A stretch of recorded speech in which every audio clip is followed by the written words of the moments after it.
Gel.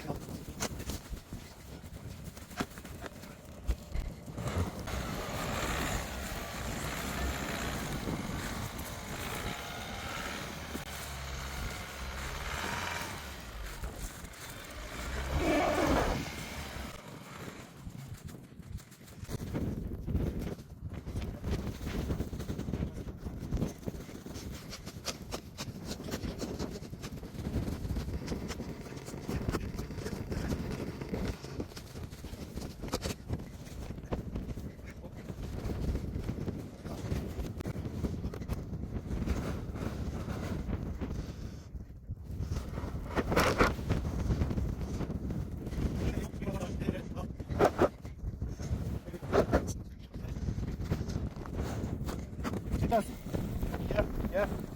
Gel. Gel. Gel. Gel. Gel. Karşıma geç. Karşıya. Ancak o adamlarla oynayacağız. Başka yapacak bir şey yok. Dur. Gel. Gel. Hak yazı. Sakın. Sakın. Konuşmak yok.